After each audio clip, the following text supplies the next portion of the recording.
All right. Can you guys hear me okay? Just let me know if you can hear me.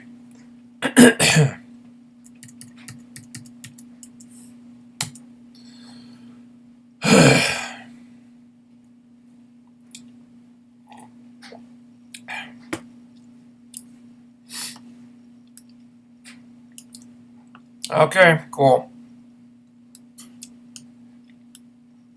All right, let's get started because I don't want this to go too long. Well, I ran out of hot water last night, and it's not really a good thing when you're in the middle of the hashtag Snowzilla thing. So I've been waiting all day for the guy from the oil company to show up, and now that I've been informed that he will not be here until tomorrow, I'm ready to do the belated Impact review. Couldn't do it on Tuesday night because I couldn't watch the show live, so here we are. It seems like the response to this one has been really positive for the most part, which was a little surprising to me. I mean, yeah, it was the culmination of a storyline several months in the making, but did that make it good? Opinions may vary. In my opinion, this was ill-advised, ill-timed, and left us with a career mid-carder as a world champion, and I'm just not on board with that. But sometimes, if a storyline is executed a certain way, it can make you feel differently about something. So let's give it a shot. Let's see how TNA did here. The show starts with the Hardys. Jeff really isn't sure about this match tonight and thinks it might be too risky for Matt, but Matt's like, no, I've got this. I'm going to do it for my family and blah, blah, blah. You know, he's still playing the sympathy card way too hard, making it really obvious what's about to happen, still mentioning his baby to try to get sympathy heat. But Jeff is convinced, so he gets the crowd to chant, Hardy, Hardy. It's not subtle at all. The whole thing feels so overly manipulative that it's impossible to not see where this is all headed. Tyrus comes out, and he gets in their faces, and he was probably the best promo in this segment, believe it or not. Didn't mean I wanted to see him versus Jeff, though. But that match happens anyway, and Jeff wins, but it's problematic. Jeff botched that spot on the ropes, which apparently was a work, but it led to Tyrus getting himself DQ'd, only for Jeff to then kick his ass anyway because Tyrus sucks. Nothing else needs to be said about that, but generally this was an okay opening segment minus the crappy ending, the crappy match rather. It did what it needed to do, albeit in a pretty blunt way, quickly, and it didn't overstay its welcome.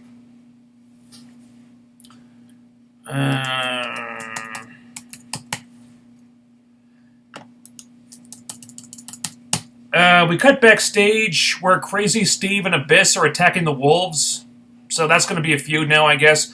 Crazy Steve has new face paint. Now he's an evil clown rather than a funny clown. Because after Crazy Steve got a big babyface reaction at the One Night Only show, the only logical course of action was to turn him heel. Okay, look.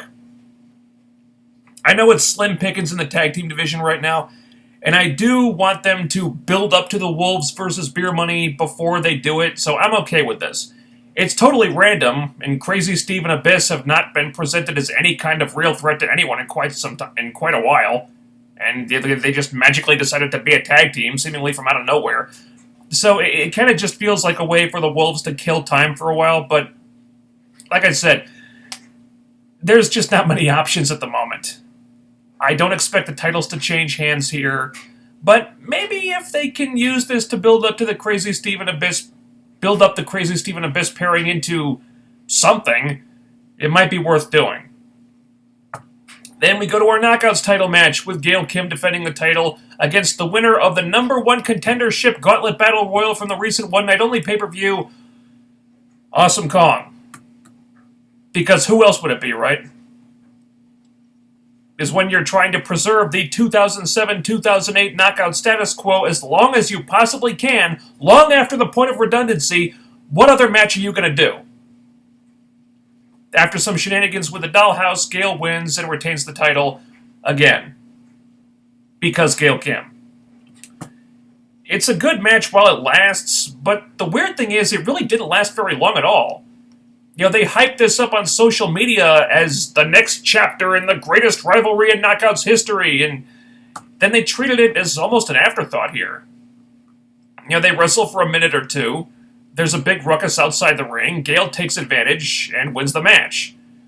This might have been the shortest match Gale and Kong have had, actually, so they've kind of devalued that rivalry now, too. So not only did Gale beat Kong again, but she did it while fending off the dollhouse at the same time. So now Gale has officially decimated every single heel in the Knockout division. Was this really the right way to go? You just put Kong and the dollhouse together, now you've made a joke out of that alliance, so who the hell could possibly challenge Gale at this point? I mean, she's crushed everybody who could stand toe-to-toe with her. She's the female John Cena. And now, I'm sorry, but there's nothing interesting about watching Gale with the title. She's got no credible threats anymore. Who's left for her to feud with? Maria? That sure as hell wouldn't work. So what else can they do? Are they just going to continue doing Gale versus Kong until they both retire? They've been doing this since 2007! Can't we just put it to bed and do something else? I'm tired of seeing it. I'm tired of seeing the Gale versus Kong rivalry. We've seen it many times now. It's no longer interesting to me, and I want to see what's next. I want to see them move on to something new. I don't know why that's so hard for them. And I was disappointed to once again see Gale retain here. Look, as great as she is, Gale doesn't need to be the Knockouts champion anymore. It's old, it's tired, it doesn't benefit anyone but her. And I thought there was more story with Kong winning the title. Then you could at least do something different. Like, maybe slowly build up to a Jade face turn and eventually have her challenge for the title down the line. Preferably after you've rebuilt Jade and gotten her character to a place where that would make sense. But the problem is then Kong would have no babyfaces to feud with until that happened, and this is why you need new Knockouts, TNA. Because the storytelling possibilities for the current roster are so fucking limited. And with the way the match ended, it did look like it's setting the stage for Jade to split from the dollhouse, and they have been highlighting Jade more recently, so that might be in the works, but it's too soon for that, in my opinion. I wanted to see that happen eventually, but not yet. You need to turn Jade into something first. She's coming off... she's coming off a run where she and Marty were losing to Gale in handicap matches, for God's sake. Now is not the time for her to go singles. And plus, you need to have an established status quo before you can start screwing with it. And this alliance of Kong and the Dollhouse just became a thing a couple of weeks ago. Breaking Jade away from it now would feel rushed. It wouldn't mean anything because the new version of the Dollhouse just hasn't been in play long enough. To be continued on that part. But with Gale keeping the belt, it feels like they're content to just keep on doing the same damn thing they've been doing, and that's the problem. I want to see a new rivalry for the title. I say that now, but I reserve the right to take that back if they do something stupid like having Gale feud with Maria or some shit like that. Just...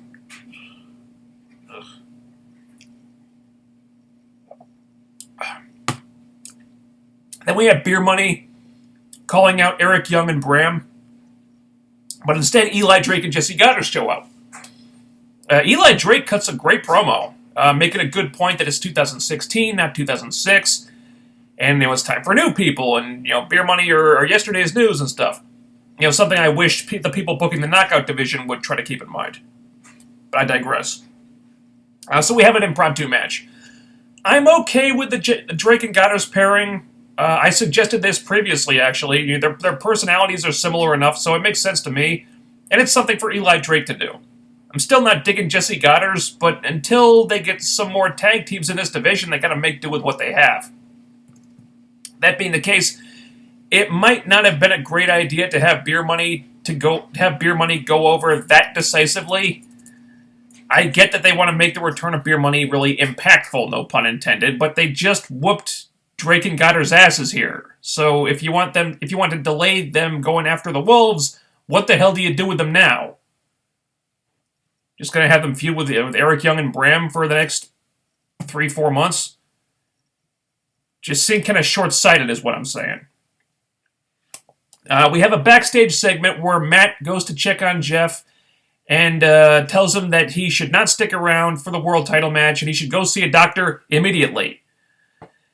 And if you weren't getting an uneasy feeling in the pit of your stomach about the Matt Hardy situation yet, you probably were when you saw Matt insist that his 100% babyface brother leave the arena. Kurt Angle comes out to announce the next opponent that he wants to face in his retirement tour. I still think this is at least partially a shoot, with Angle just picking the guys that he wants to have some good matches with before he bows out. And that's fine, there's nothing wrong with that. Before he can announce anything, Lashley comes out, which is good. Then Lashley gets a microphone and starts talking, which is not as good. But they're going to have a match on Angle's farewell tour, and I like that.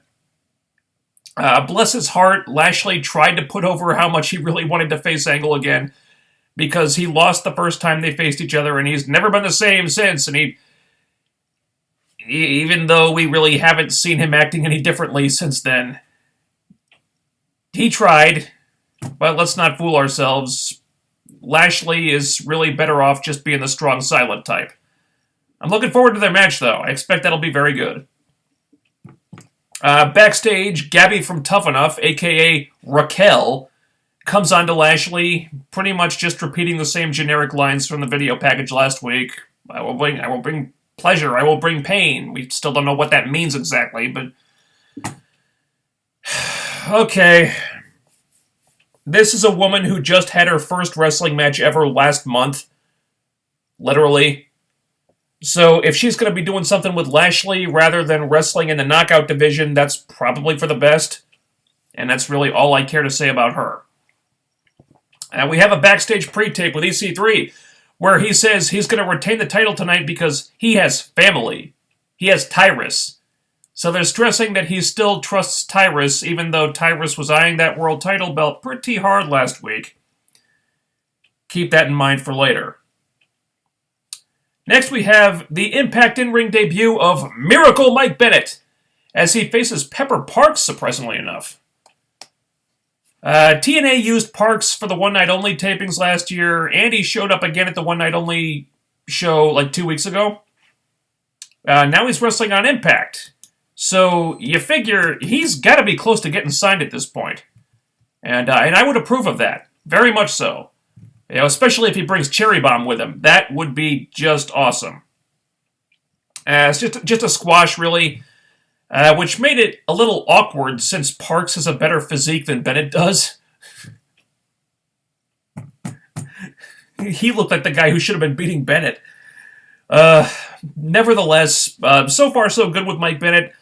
I don't think this was a great matchup for him to showcase his best stuff. Nothing terribly impressive happened here, but the guy's got personality. And he seems like a good investment right now, so no real complaints. And TNA, the next time you want to use Pepper Parks, please invite Cherry Bomb too. Knockout Division could really use her right now. And just like that, it's main event time, with over half an hour left in the show. That was another clue that something was up here.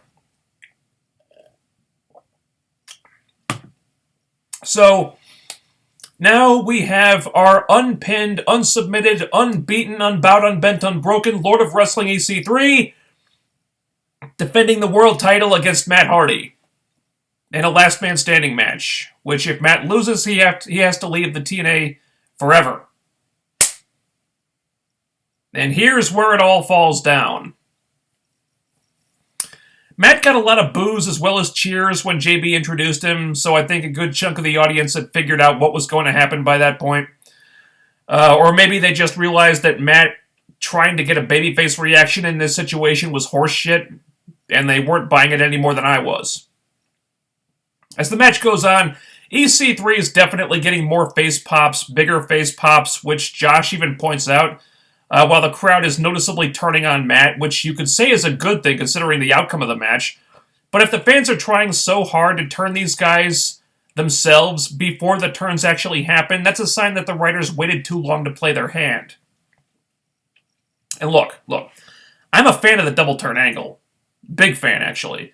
I think it's a really insanely tricky thing to pull off properly, but it makes for great TV when it's done right. The thing is, you have to know the right time and place to do it. Too soon it doesn't work. Wait too long it doesn't work. So timing is crucial here. And that's what hurt this, in my opinion, because, there goes the phone again, fuck you, I'll just ignore it, I'll get it later. That's what hurt this, in my opinion, because if they absolutely had to do this, had to turn Matt heel, had to put the title on him, had to go for the double turn, Bound for Glory was the time to do it. And had it happened then, it would have come off as a surprise to a lot of people, because at that time, Matt's heelish tendencies were still kind of subtle. They weren't, really playing it up yet. But with them waiting until January, it wasn't really a surprise anymore. Not at all. People have been calling this Matt heel turn for months now. I've been calling it for months. I didn't know if it was going to happen 2 weeks ago or whenever, but I knew it was coming. And I could see the EC3 face turn coming from even further away than that. And the biggest problem with the story, aside from the fact that it ended with Matt Hardy becoming the world champion, which I'm not going to be okay with in a hurry, is that the writers were several months behind the curve here. If this had happened at Bound for Glory, when Matt still had a good chunk of the audience behind him and still kinda sorta came off like a quasi-babyface, albeit one getting a title shot he really didn't deserve and hadn't earned at all, this would have been more effective, more surprising, and it probably would have meant more too, but Matt's been acting like an entitled, unlikable, self-righteous asshole for 4 months now. We're not supposed to hate the guy before he turns heel. But that's what happened. So instead of being shocked by the outcome of this match, I just kind of shrugged because I'd been expecting it for so long. Anyway, after a few minutes in, they're not trying to make a secret about where this is going anymore. Matt's acting blatantly heelish by this point, with trying to use the hammer Rebby gives him and putting EC3's head through the chair and stuff, and any element of surprise is gone. So when comes out, you know exactly what's going to happen before he even hits the ring. They telegraph the hell out of that. So they team up on EC3, and EC3 valiantly fights back, but Matt's playing dirty by that point, and the thing that I was most afraid of finally happens. The positives here are that I think it was effective in turning EC3 face. The crowd was solidly behind him by the end, I think. And post-match, Matt cut what was easily the best promo he's cut since this whole thing began. But I do question whether or not that heel heat is going to become go-away heat before too long. Character-wise, Matt is usually better as a heel, but now that they've put the belt on him, I think they're going to find out pretty quickly where the limits of his gravitas are. And it's going to be impossible to ignore. I don't see him as the guy. I never have. I don't think he's the right person to end EC3's win streak, and he probably wasn't the first choice for this either. I'm positive it would have been Jeff, and if he hadn't gone and broken his leg, that might very well have happened, but he did, and now we've got this. With the Matt Hardy title win being the thing that the whole show was built up to, I have to judge it mainly on that. So, I didn't think too highly of this. I'm sorry to say, the storyline was hampered by a sinking sense of inevitability where surprise should have been. You could see the outcome from a mile away, and it wasn't even the best match these guys have had either. But now, like it or not, TNA have put months and months of storyline build-up into an angle that made a past his prime career mid-carder Matt Hardy their world champion. Excuse me if I don't think this was the best decision in the world. I get the impression that the writers think they're a lot smarter than they actually are, and that they think they're a step ahead of the fans with stuff like this, that they're crafting angles that are really groundbreaking and original, when most of the time it's ill-conceived, not terribly well-thought-out stuff that you could pick apart pretty easily. This creative team has a really annoying habit of underestimating the fans' intelligence, and credit where it's due, at least when they try to do storylines like this, they tend to have a bit more thought put into them than the WWE's big angles seem to these days. But that's not saying much. And it doesn't count for a lot either when the end result is so flawed. With just a few simple tweaks, they could have improved this angle enormously. And I don't think there was a single aspect of it that you couldn't see coming, because They telegraphed it so much it waited too damn long to pull the trigger. Elsewhere, we had one of the few makeshift tag teams they put together getting beat too easily. We got the knockout division on lather, rinse, repeat mode, still trying to get mileage out of a feud that's 9 years old. There were good things too, but a bunch of things that happened this week just didn't sit right with me. And now, love it or hate it, TNA have Matt Hardy as its world champion. The iconic Matt Hardy? Big money Matt? No thank you. I'll pass.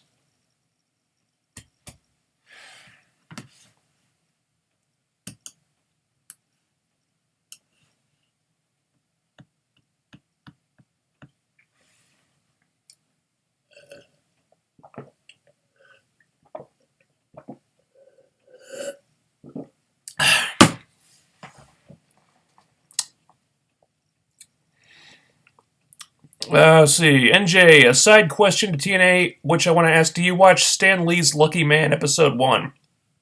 No, I didn't know that was a thing. Hadn't heard about that.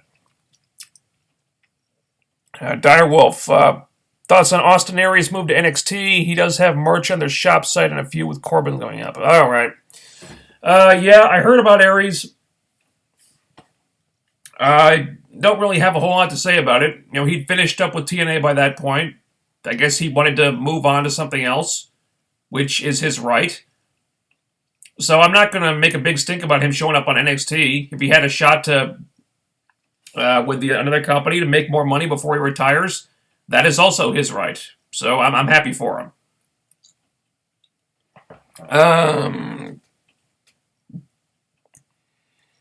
Have you read Matt's tweets that play up his heel persona? Yeah.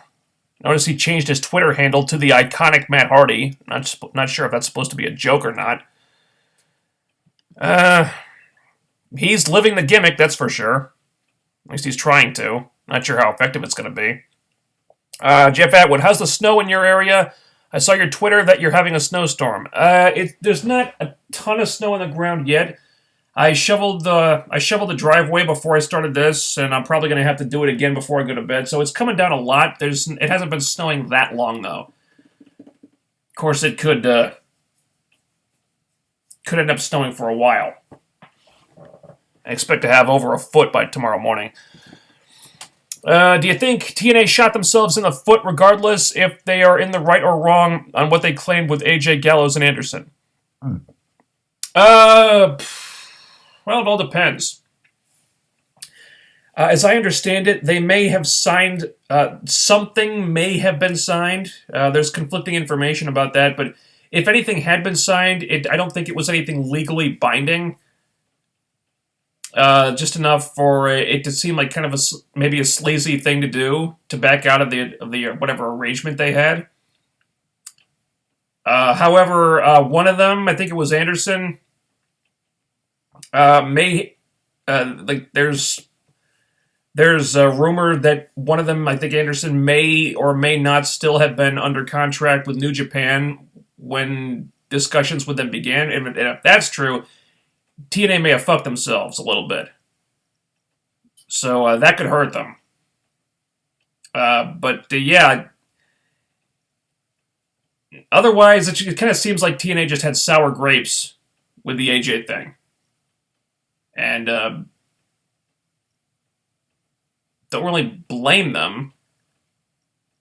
Because it does kind of seem like AJ and company were using this to kind of leverage a better deal with WWE.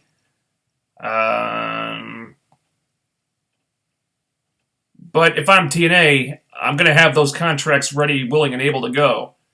And we're just ready to be signed at the earliest possible time.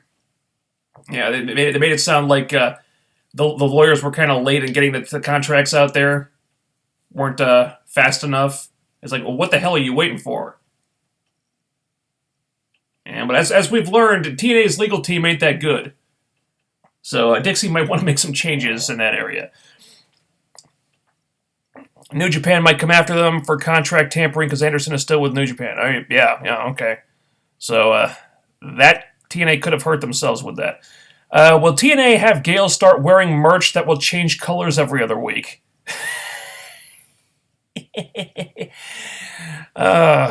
Well, why not? They've done everything else with Gale.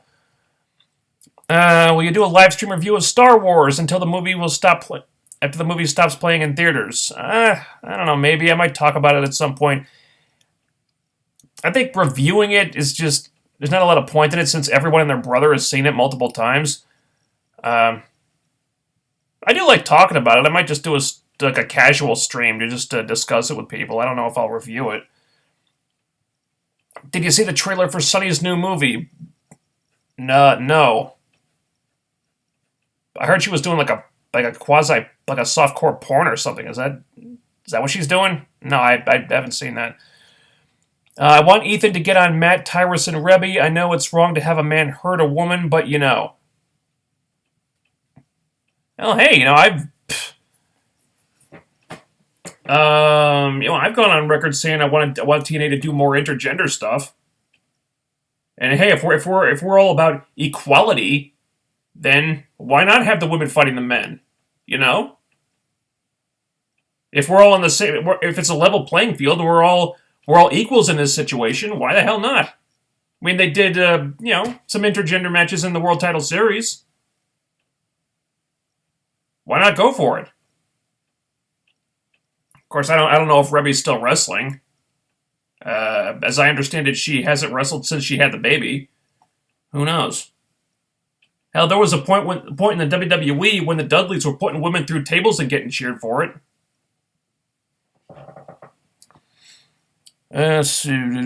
Would you see Gail Kim versus Asuka? Yeah, I'd watch that. Of course, they're in different companies now, but.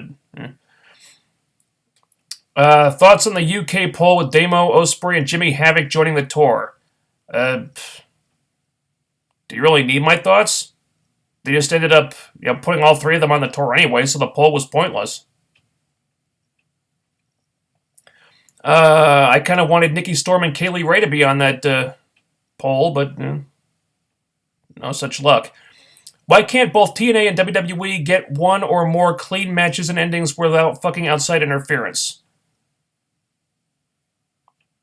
Well, I think we see those I think we see enough of those where it doesn't.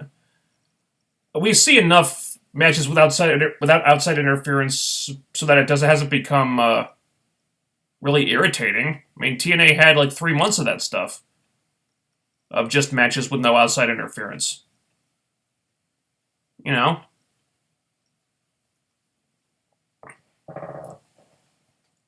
There was a time when it was getting really ridiculous, but I don't think we're in that time anymore.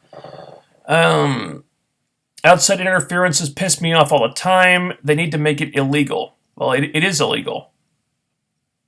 You just have to get caught doing it. I think there's a time and a place to do it.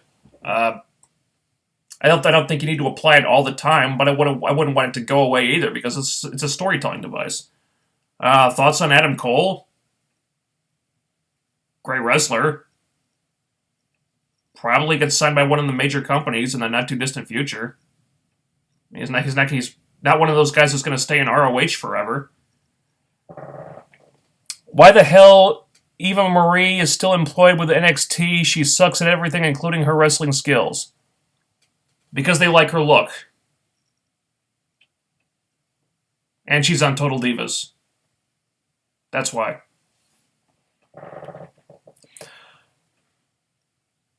Austin Brett at WrestleMania 13 was a great example of a great double turn. To an extent, Ziggler and Del Rio in 2013 was good as well.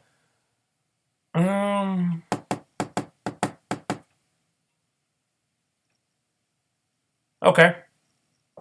Alright, not gonna take issue with that. You know what? Every championship match with Matt Hardy, they'll have his wife interfere in the match. Probably. Wonder if they're going to try to do a Jeff Karen type of thing with them. Oh, boy. Ugh. At least we know Rebby can wrestle if they wanted to. What did you think of the Wonder Woman trailer? Does that have an official trailer? I've seen clips. I haven't seen a full trailer yet. The clips look good. I think Gal Gadot looks like Wonder Woman.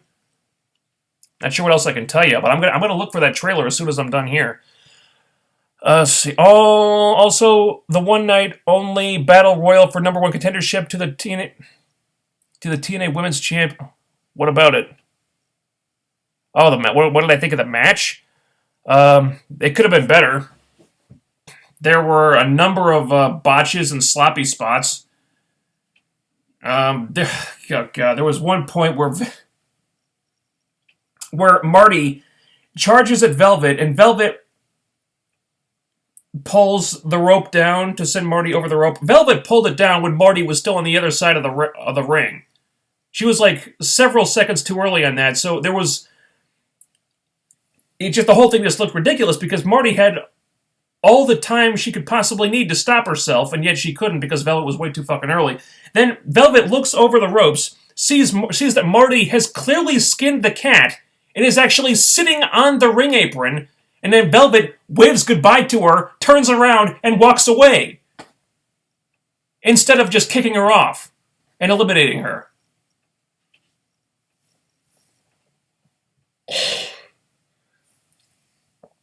There was another really sloppy spot where where Chelsea Green, I think, whipped Rebel into the turnbuckle, and Rebel, I think she was supposed to go over the turnbuckle, but she got slipped up on the second rope, and it didn't look good. So yeah, not the best match from the knockouts there. There were a couple fun spots. I like that they let Jade last until the final three. They're definitely kind of separating her from the pack a little bit. That's good. I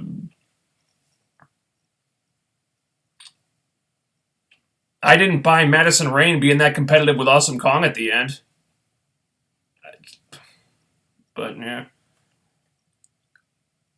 And, of course, you just had Kong win again, which I'm tired of the Gail Kong thing. I'm tired of it. Let's see. Technically, whoa, holy shit.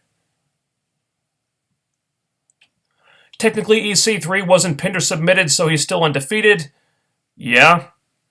Technically. Why heels cheat so freaking much? Because they're bad guys. I would like to see heels cheat less. I would like to see more heels who win because they're just better than the other guy, and you hate them because they act like assholes about it.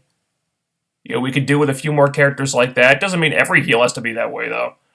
Thoughts on the Suicide Squad trailer? I already kind of went over that in Comic Show Post Show this week, so you can get my thoughts on it from there. I think it looks good. I don't like the music that they used in the trailer because that song irritates the hell out of me. But I'm optimistic about Harley Quinn. Not too sure about their take on the Joker yet, but I'm definitely going to see the movie. It's going to be another invasion angle that TNA loves. Oh, God. Is this going to be an invasion from Omega or something like that? Enough with the invasion angles, for God's sake. TNA should bring in Daniels, Kaz, Okada, TJ Perkins, and Low Key to be their Suicide Squad. How would those guys be a Suicide Squad?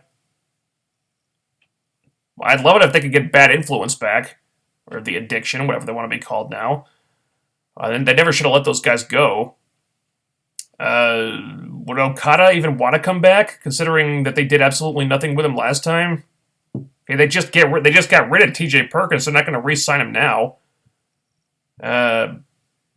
Low key, who knows? Isn't it sad that the NXT women's division is what the Knockouts used to be? Kind of. You probably see the best women's matches in the major companies on NXT now. Thing is, that's mostly from certain specific women. You put Asuka in the ring, you get a good match. You do like Bayley and Sasha, you'll get a good match. But then you get a lot of those other girls that are just kind of crap. And it doesn't really matter anyway, because once they get to, even if they are great wrestlers, once they get to the main roster, they're going to be completely misused. And that's been proven time and time and time again.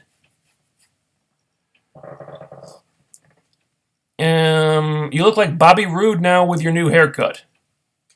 Maybe a little bit. It's coming in pretty quickly, I guess. Let's see. Eva Marie got to be blowing Triple H backstage to remain in WWE this long. She sucks. Again, they like her look, and she's on Total Divas. That's why she's there.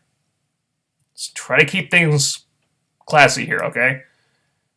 She's still a lady, you know. What are you hoping for in the upcoming EC3 babyface run when he comes back? I'm hoping he'll get a good pop when he shows up. I'm hopeful that they won't fix what ain't broke. You don't change everything about him. Don't change what works. I'm hopeful that they won't try to. I'm hopeful that they'll I'm hopeful that they'll keep him away from Aunt D, because even if Dixie is a face, that doesn't mean everybody likes her.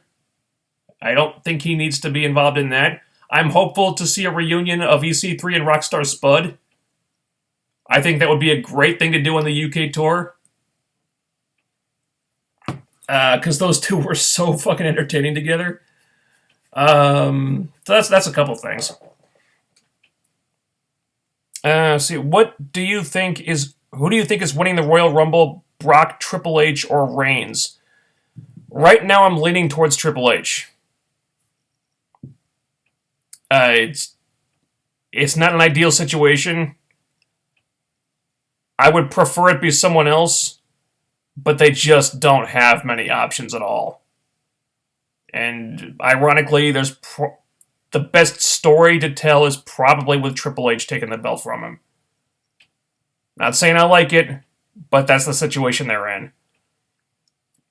Do you think AJ will debut in the WWE regardless or not? It's probably inevitable. So, yeah. And who knows, this TNA thing might delay his debut slightly, but it's coming. I'd take Gail Kim over Cena anyway, at least she can wrestle. Yes, you know, bashing Cena for not being able to wrestle is pretty old at this point. I think the guy's proven that he can go. I mean, maybe he doesn't have the biggest moveset ever, but the guy works incredibly hard, and he's been putting on good matches for years now. It's the criticism really doesn't hold water anymore. I'm too excited for the Suicide Squad, mainly Harley, with this being her first appearance in a movie. Yes. Definitely. Really hoping Margot Robbie nails it. Ooh. Doesn't matter, AJ Styles will be buried by WWE, and I think TNA is telling the truth, as a lot of sources say it indeed was the truth. Oh, I think that'll happen to AJ in WWE eventually. Yeah. I think there's so many people in the IWC and so many smart marks, people saying that, oh, AJ is going to be a huge game changer and he's going to win the Royal Rumble, or he's going to be main eventing WrestleMania against Reigns for the title. It's like, really? Guys, let's be real here, okay? There's a good chunk of the WWE audience that probably has no idea who AJ Styles is. Because casual audiences, they won't know him from New Japan because they don't watch New Japan. They won't know him from TNA because they probably don't know what TNA is. I expect he'll get a big pop when he shows up. You know, there'll be enough smart marks in the crowd to take care of that. But I fully expect AJ to get the Dolph Ziggler treatment within 6 months. More than likely, he'll start out with a strong push and then just get stuck in the mid card.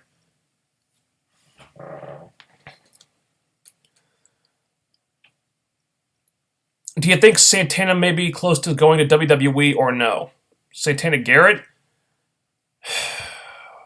Well, I know she was on NXT. She made an appearance on NXT once. Might have done it again recently. I think there was a rumor that they had her pegged for the Sister Abigail spot. Who knows? I don't think that would be the right spot for Santana. The girl can wrestle, but acting wise, it's not. She's not an actor. She's a wrestler. Like, she can. I think she can be a star of some kind if she's used properly. But that would not be the spot for her. She's got the look though, so I could see WWE signing her certainly, but I don't know if it'll happen. Not a trailer for Wonder Woman. It was part of the Dawn of Justice special on CW. I don't know if you watched it. Just wanted to know your thoughts. Oh, okay. So there's no trailer then. All right. But yeah, I saw the clips. Everything looks good so far. But you can make a good trailer. You can make some good-looking clips. Doesn't mean the movie's going to be any good. I'm hopeful, though. I really would love to see a great Wonder Woman movie. And it's... I like everything... I think there's reason to be optimistic. I'm feeling good about Gal Gadot. I don't know if she's got it acting-wise, but she looks the part. At least enough to make me happy. Chris Pine as Steve Trevor. All right. Okay, that's good. Clips look nice. I like the cinematography and stuff. We just don't know enough yet, but I'm encouraged. AJ Styles definitely get that golden shovel burial by John Cena and Roman Reigns and Triple H in WWE.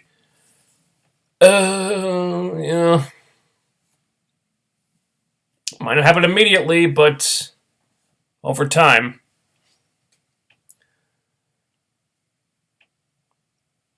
About to get the golden shovel burial. All right.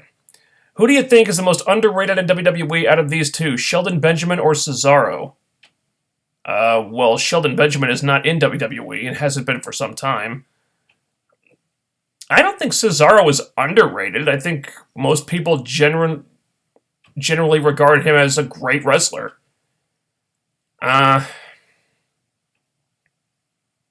Shelton Benjamin's in that category too.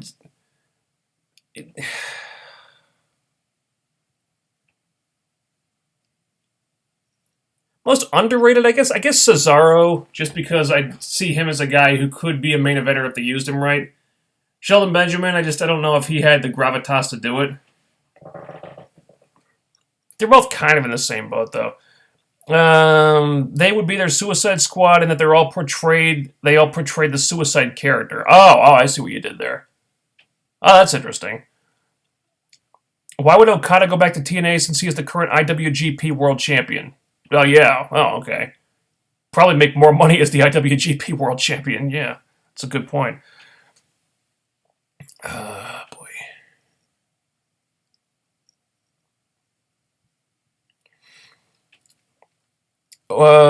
When the most legit anti-TNA site named PW Insider tells public that there are sources in TNA was telling the truth about AJ and the Bullet Club did sign TNA, then you know it's the truth. Okay. Did you hear about Jessica Jones getting a season 2? Yes, I did. It's hard to miss. I mean, it's been all over the place with that news. Do you think that at the Rumble, the writers will do a spot where Triple H and Reigns both go over the top and hit the floor at the same time and it leads to a match at Mania? I don't know if it'll be that exactly. I do expect Triple H will be in the match, at the very least. Are you going to go back to your edited format of Impact, or is the live stream easier to do now? Anything's possible. I think for the near future, at least, we're going to be sticking with the live streams just because they save time. I can do them faster and easier, and I get to interact with more people, and I kind of like doing that. Plus, I mean, doing the edited ones, the end result was something I was always happy with for the most part, but they just took a really long time to do. And I'd really like to find a way to do these where I don't have to spend that much time doing those reviews because it was just eating up a lot of my time.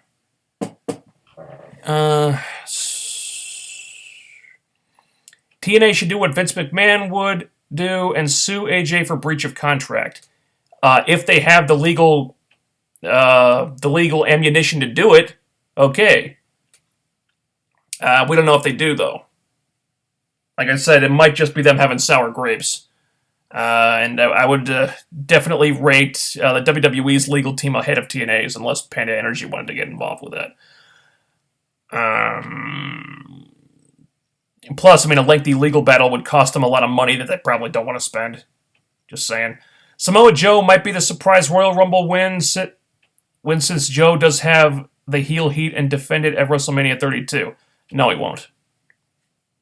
I'm not ruling him out as a surprise entrant, but Samoa Joe is not going to win the Royal Rumble. And he is not going to be main eventing WrestleMania. I will tell you that. Nothing against Joe, but it's not going to happen. Dislike or hate the Queen song in the trailer. Yeah, I don't like it. But watching the flow of the song works with the trailer, agree. Need to rewatch to see. I hope she does not have too many funny lines. Yeah, Bohemian Rhapsody. I don't like the song. It's always annoyed me.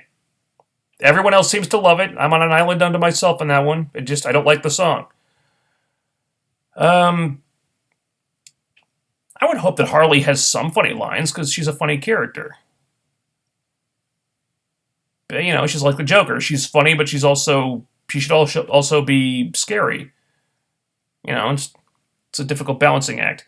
Do you think that we will see Daniel Bryan now that he has been cleared by the second doctor due to a lack of draws? He doesn't need to win the Rumble. Well, being cleared by the second doctor doesn't matter if he's not cleared by the WWE's doctor. I would think maybe WWE would decide to create some allowance there just because of the lack of names they have right now. But unless they plan on having him win the Rumble, which they wouldn't do, bringing him back before the Rumble would be a terrible idea. Because that would just be a repeat of the last time Reigns won the fucking Rumble. With everybody wanting Daniel Bryan to win and booing the fuck out of him when he retained or anyone but Daniel Bryan won. Now, if they plan on bringing Bryan back, the best way to do it would be after the Rumble. Just to avoid that whole mess. I don't think New Japan would sue over the AJ situation, being TNA's statement puts both WWE and TNA in breach of contract, and New Japan would have to sue both. Only smarky WWE fans who hate TNA want New Japan to sue. Okay. Oh boy, I need to get through these faster, because they keep getting away from me.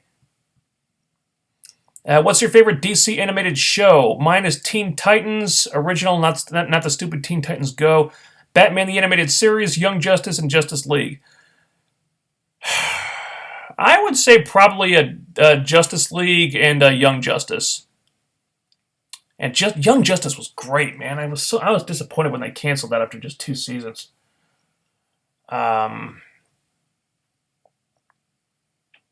Do you think the WWE writing staff is burned out? Lord, yes. But that's only part of the problem. Sheldon Benjamin would have been world champion. He had charisma and talent to be booked as a world champion, not in WWE, but maybe New Japan, TNA, or ROH. Charisma? Really? I think that's debatable. Maybe he could have been a champ at ROH where they don't really care about that. Or they don't really care about mic skills or storytelling ability or whatever. New Japan, also, because he wouldn't need to. Promo skills wouldn't really matter in that over there because he didn't even speak the language anyway. But yeah, just companies where they stress wrestling ability over anything else, he probably could have. Yeah, do not spoil, but I feel Tenet is not done in Jessica Jones.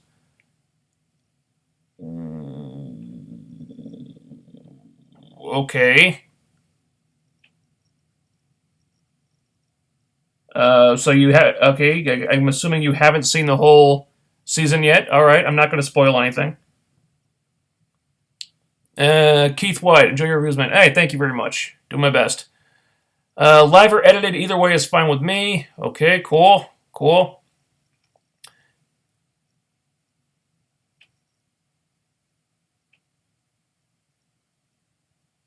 All right, LB one of a kind. Could you let's try to stay classy, okay? Yeah. And they're still ladies. Let's give them a little respect here. It looks like Rosemary, Hardy, Rebby Hardy, Raquel, and Maria Kanellis are the new knockouts. So far. We don't know if that's it or if there's other people coming in. We don't know if they're all going to wrestle or not. I would certainly hope that Raquel will not be wrestling anytime soon, because she's only had one match. And there's no reason to put someone like that in the ring. Of course, didn't stop them from putting Rebel in the ring when she'd only had a couple of matches. Yeah, Maria doesn't... I don't know what the point would be of putting Maria in the ring. She's Velvet Sky level, at most. I don't know much about Rebby Hardy, and I think from what little I've seen of her, I know she can wrestle. I don't know if she's still wrestling, though. And right now, it seems like her role is going to be Matt Hardy's trophy wife. Like I said, as far as I know, she hasn't wrestled since she had the baby. I don't know if that's I don't know if that's what she's looking to do anymore. Rosemary, I like though. She can hold her own. I'd like to see her get in there sooner than later. I think Reigns and Lesnar are the ones out of the entire roster that main evented WrestleMania. Wow, not counting the ones that are currently out with injury. And turn Triple H. All right. Samoa Joe versus Lesnar. Is it a good match? I think it would be a good match. Storyline-wise, there's no reason to do it right now.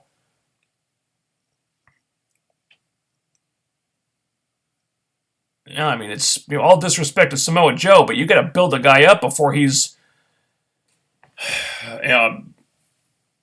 before you're going to throw him at Brock. I mean, Brock only has a certain number of matches that he wrestles each year. You got to make each one really mean something. And I love Samoa Joe, but he's not at the point where it would make any sense to do that. I mean, if you want to do Joe versus Brock, okay. Put Joe on the main roster, build the fuck out of him, make him look like a destroyer for a year, and then do it. WrestleMania 33.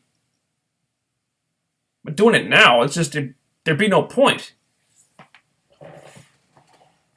Thoughts of Mauro Ranallo as SmackDown play-by-play announcer? I watched SmackDown on USA, and he's good. I don't watch SmackDown. I've watched like one match, and he seems like he knows what he's doing. He seems to be doing a good job, but I don't watch SmackDown. I've seen exactly one segment that he announced. It was, I think, Becky Lynch versus Alicia Fox. He's doing a good job. Whoa.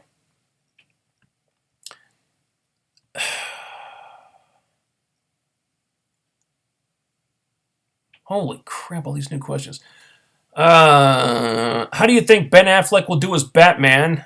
I don't think he can pull it off and make it look convincing. Do you think he could do worse than George Clooney due to Clooney being the worst Batman ever?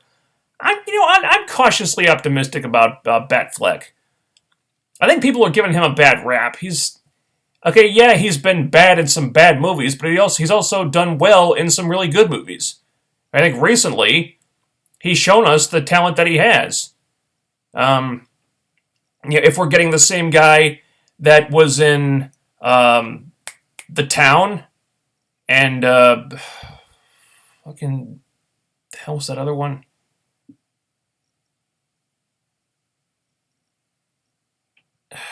I don't know. I forget the name of it, but the one he won an Oscar for. If we're getting that guy, that Ben Affleck, I think he could do it. He won't be worse than George Clooney. I'll tell you that right now. He seemed like he was doing a good job in the trailer. I bought it.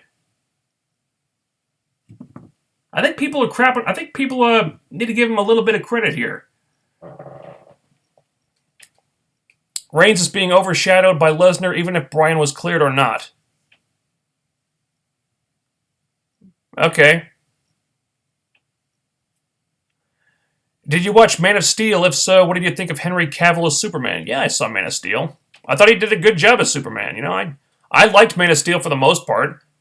I'm very aware of its flaws, but overall, that was the closest thing to the kind of Superman movie that I wanted to see. I thought he was good. Like Destination America, Pop TV may also be a channel I don't have, so I still can't watch Impact. If you have Sudden Link, which channel is it on? I don't have Sudden Link. For me, it's on channel 99. I'm not sure what that would be for you, but I mean, if you can't watch it live, I mean, you can find it online. I mean, this stuff goes online pretty quickly. I mean, just about every show does these days. If you look around, you can find it.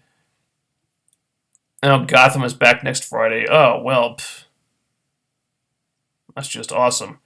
Samoa Joe would look like a midget compared to Lesnar.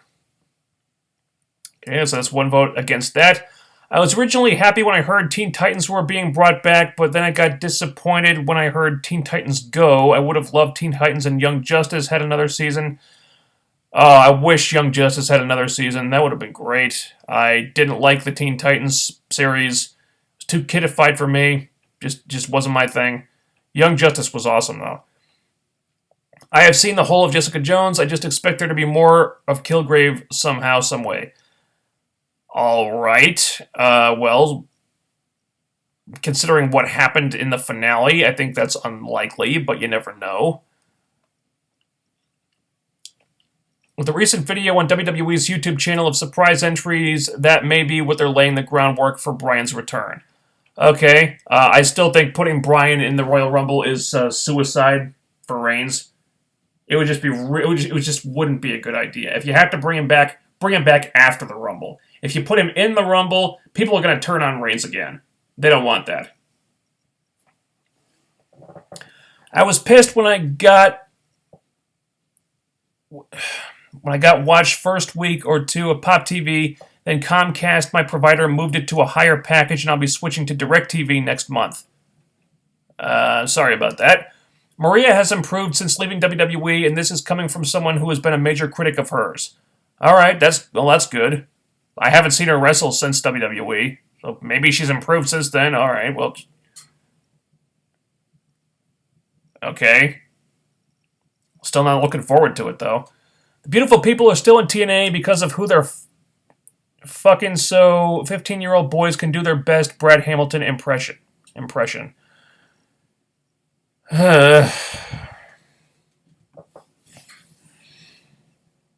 Well, it's probably I guess we can't really rule it out. It's like, well, if they want to keep Davey happy, they probably have to keep Angelina. They want to keep Josh Matthews happy, they probably have to keep Madison. Velvet they can get rid of. And she wants to leave anyway, so let her leave. But yeah, Angelina and Madison we're probably stuck with. And that's unfortunate. Because what the hell else could you possibly do with them at this point?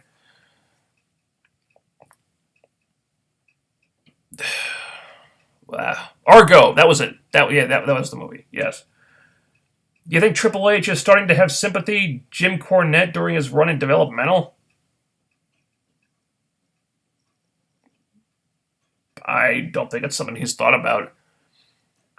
John Cena's injury, from what I've heard from the doctors, doesn't take that long to heal for 6 to 9 months. WWE just said so. John Cena could make an early surprise face Reigns or Taker at Mania.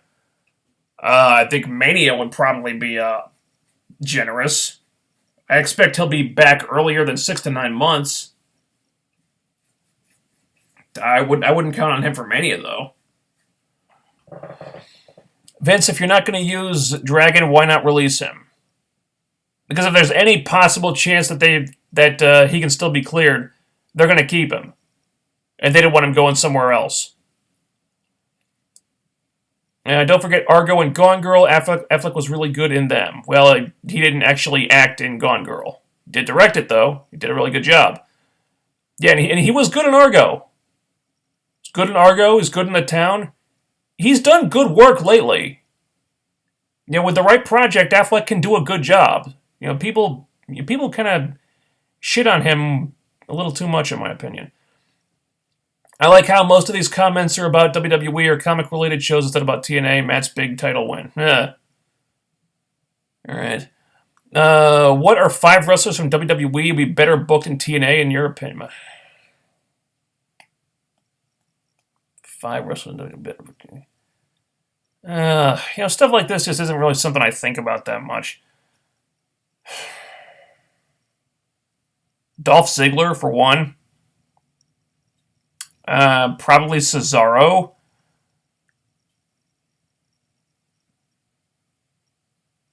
Maybe Sasha Banks. So I'm sure they'd use her more than WWE does. Who the hell else? I don't really know. Those are a couple names. Fuck. And fans would already do that if Reigns eliminated Lesnar anyways. Yeah, so why make things even harder for him? If you put Bryan in the Rumble, getting Reigns over as a face is going to be impossible.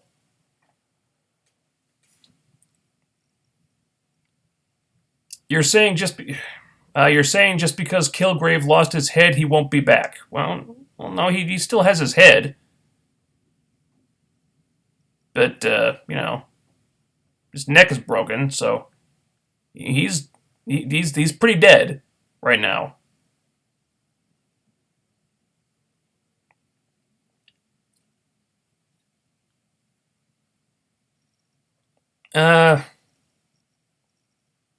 Doesn't seem like the return from the dead thing is what they're going for with the Netflix shows. I think they want to play those a little more realistically, so I'm not expecting him to return.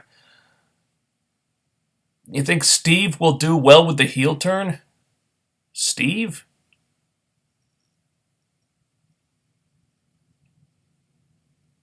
Who's Steve? Which Steve are you talking about?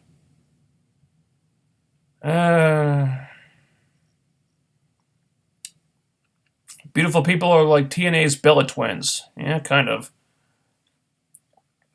Dolph Ziggler, Tyler Breeze, Wade Barrett, R-Truth, Apollo Crews, Kevin Owens, I think would be better booked in TNA. All right.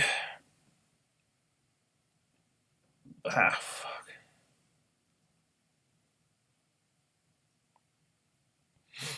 PW Insider just gave an unbiased article on TNA, the TNA AJ thing, plus New Japan will still come after TNA anyways. All right. I like TNA signing a lot of talents from Chikara, CZW, and the UK Indies companies right now. Yep. Good choices there. There's a lot of talent out there if they want it. WWE is getting more aggressive about bringing people in, putting them on NXT, as NXT kind of becomes its own entity. So they got to find talent somewhere.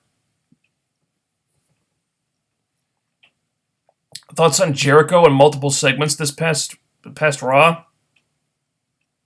What do you want me to say about him? Thought it was kind of stupid that he makes himself the referee in the match, only for Stephanie to then say that he didn't have the authority to do that. Okay, well, if he didn't have the authority to do that, why didn't you stop him? Why didn't you say anything until afterward, It's kind of dumb. It's like, well, we wanted to have Jericho in this spot, but we know it doesn't make any sense, so we're just going to do it and then try to explain it away afterward. It's dumb.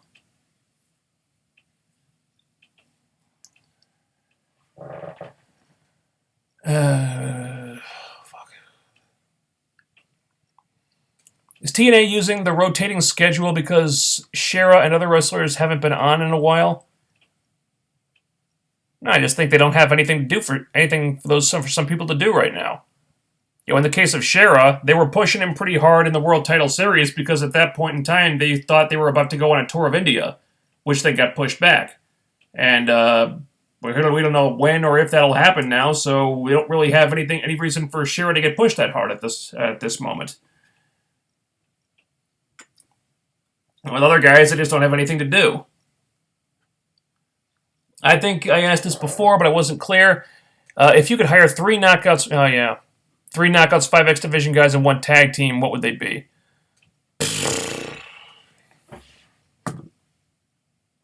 Three knockouts? Right now, I would say Kaylee Ray, Nikki Storm, and Cherry Bomb. 1 tag team? Probably Red Dragon. 5X Division guys? I don't know. I don't know. Does it matter? They don't care about the X Division anyway. They're not going to do anything with it no matter who's in it at this point. Unless they get like a Jack Evans or someone that they want to build the whole thing around.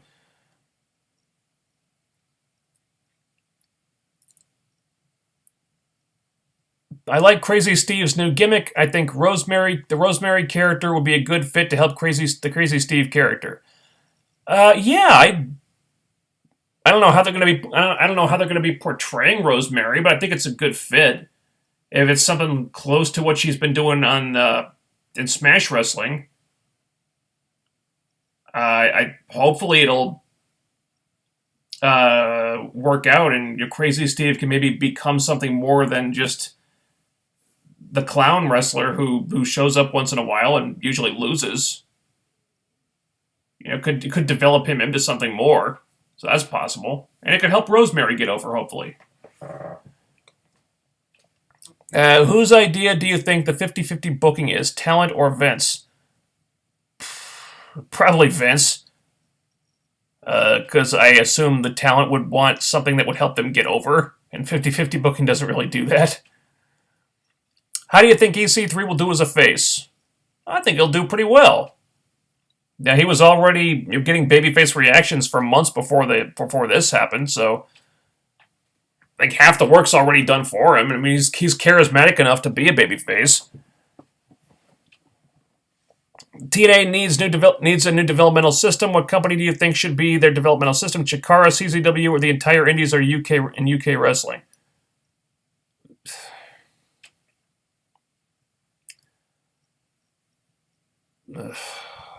I'm really not familiar enough with those companies, really. I mean, ideally, you'd want something that they could have more control over.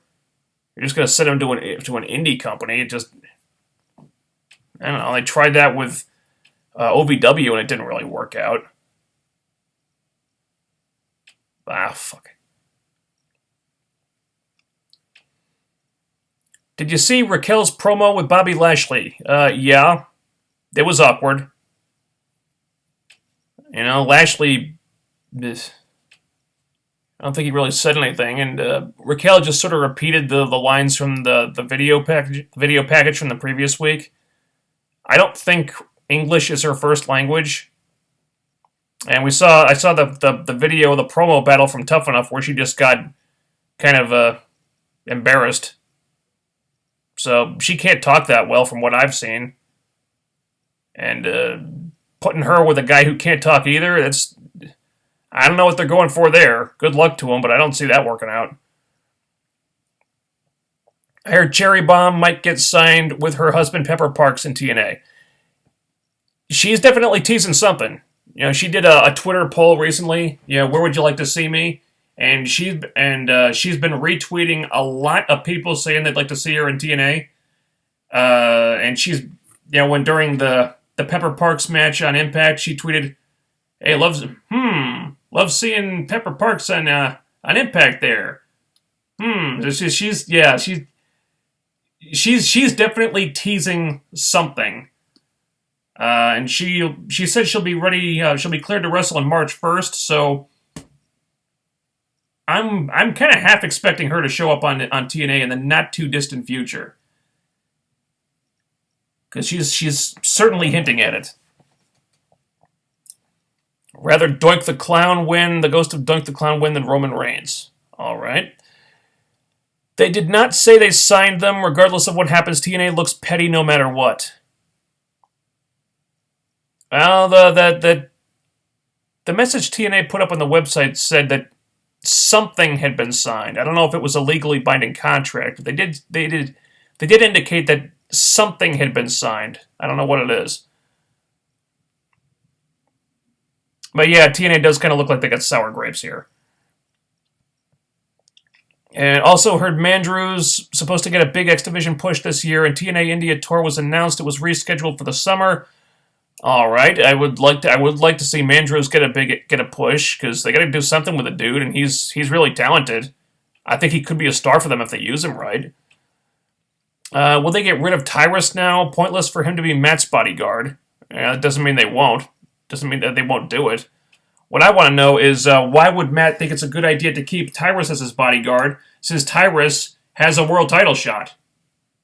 Because I think he won that at Bound for Glory, didn't he? Or it was sometime around Bound for Glory. So now he's just going to keep this dude around? With him being the world champion, knowing that this guy has a title shot? Okay, with EC3 award, because EC3 was the kind of character that wouldn't care about that. And he wouldn't really give Tyrus enough credit or for taking advantage of that.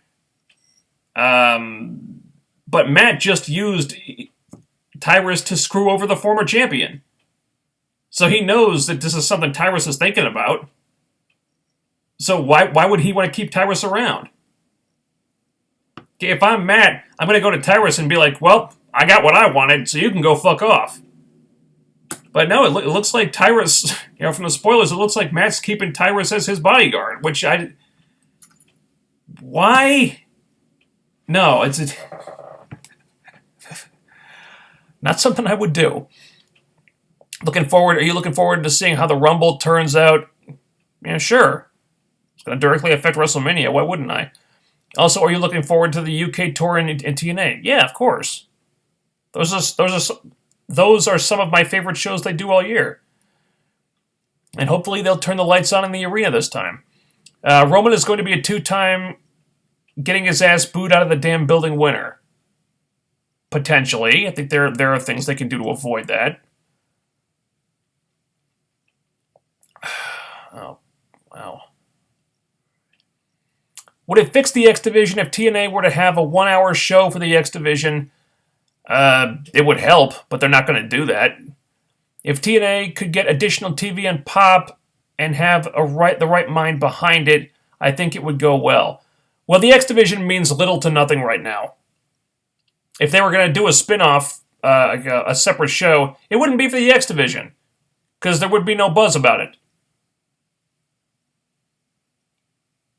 I mean, let's face it, the X Division right now means about as little as it ever has in this company, and that's entirely their own fault. Because I don't think there's a single advocate backstage that wants to see it return to what it used to be. And until there is, that's not going to change. Have you seen Breaking? And if yes, what did you think? I'm going to assume you mean Breaking Ground? And no, I haven't. I had no interest in it. It just seemed like Tough Enough, which I didn't care about either. Really enjoy your Impact reviews, and I just want to thank you for your dedication to this product. You're very welcome. I do my best. Tyrus still has the world title shot for BFG. He's yet to cash in, but I think he's saving for the right moment, either in the UK tour or at Slammiversary or at Bound for Glory this year. Oh, God, please tell me they're not going to do that. This guy... Okay, so this guy, they're going to put Tyrus in a title match at Slammiversary or Bound for Glory? No. I don't know what the hell they were thinking giving him a title shot in the first place, but that's not going to work. Just put it on Impact and get it over with. They must know that putting that guy in a title match on a big pay-per-view isn't going to draw anything. I mean, they've already drilled into us that this guy sucks. I mean, he couldn't beat a one-legged Jeff Hardy, for fuck's sake. I lost my ID and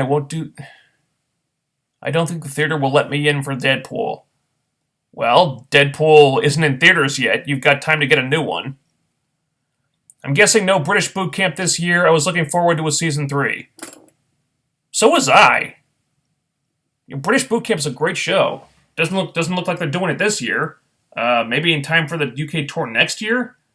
I don't know why they wouldn't do it. Because one, they need new talent, and two, British Boot Camp was a huge success ratings wise. I don't know why they're not doing it again this year. Have you ever played TEW 2013? No, I haven't. Who's more entertaining, Tyrus or Rob Terry? None of the above. And that seems to be backfiring because if New Japan takes them to court, TNA's fucked because in their moment of positive PR, they pretty much admitted to tampering. We don't probably, but we don't know the situation really. Will TNA bother doing a Destination X this year? Maybe. I don't see why they wouldn't. Am I the only one who feels that TNA is indie backyard wrestling with a TV deal at this point?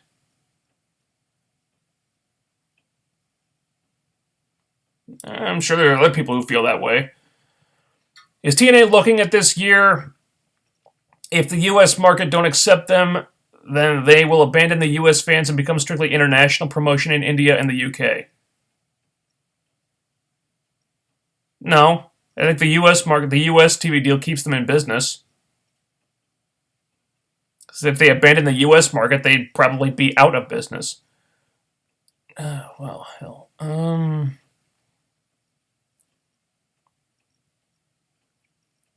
As they already have build facilities overseas. It's not the same thing. Tyrus should sell the title shot. I'd be okay with that. TNA can be considered an indie because TNA does better overseas and get higher ratings than WWE in every country in the world except USA. Can't be. All right, that's okay. Good. Yeah, that's a good point. Can't wait for Deadpool. All right. Okay. I think it's about time to wrap this up. After the way Sting and 3D have been treated in WWE, do you think they should have one last run in TNA and go out with some respect? Not really. Has Sting really been treated poorly? He's been put in 2 very high-profile matches, and now he's been put in the Hall of Fame. It doesn't seem like they're screwing him over. I mean, he lost those matches, and he really shouldn't have lost the one at WrestleMania. But were they going to put the world title on Sting? No. That would be stupid. Doesn't seem like they've disrespected Sting at all. 3D seem like they're just spinning their wheels in WWE right now. I'm not ruling out a return for them. Because seem like they're just there to job to people.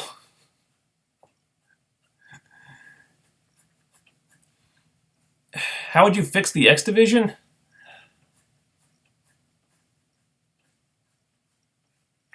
Just focus on it again.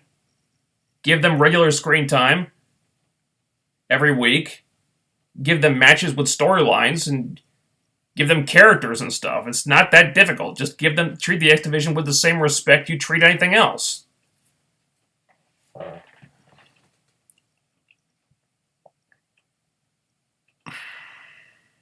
Looks like Rebby got some work done. All right. Have you seen Table for 3 on the network? No, I haven't. I don't want to see Bully Fake back at TNA, but Sting maybe in a non-wrestling GM role. That's something they did already as well. I'm okay if Sting doesn't come back to TNA. I'm fine with it. The guy did everything he could possibly do. And it kind of seems like we're just spinning our wheels here. So if you got any more questions, write them now, because I'm putting the cutoff point in as I speak. And that's going to be where we stop for the night.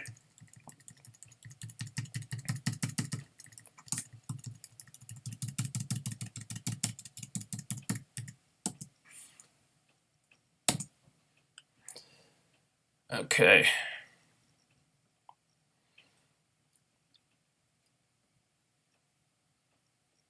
I'm glad you're still able to do the live streams after TNA moved to Pop TV. You do a great job, and the live streams are fun. Oh, thank you. I'm not able to do them on Tuesday nights all the time because it conflicts with other stuff that's on at that time. But yeah, in the event that they can't do them on the night they air, I'll do them on the weekends, certainly. Didn't hear my question about Mauro Ranallo. I don't really have any opinions on him because I don't watch SmackDown. I watched like one match that he announced, and he seems to be doing a good job. I just have no real opinion on him. The X Division should just be made into the opening match to get the crowd fired up at this point. Well, that's mostly what they've been for quite some time. And it's if they're even on the show. And that is going to do it. Yes, I did speak on Aries. I talked about that previously. That'll be it for the night. I think as long as until the new TV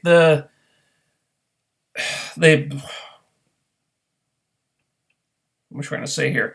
As long as the rest of the TV season is airing, probably be doing these on Saturday because there's other stuff that I watch on Tuesday nights. But on weeks when there are reruns on Tuesday, or when the TV season ends, we can go back to doing these on Tuesday nights. But until such time, count on them being a Saturday thing from now for a while. And that's going to do it for tonight. Thanks, everybody, for joining me. I probably have to go shovel the driveway again because the snow's coming down pretty hard.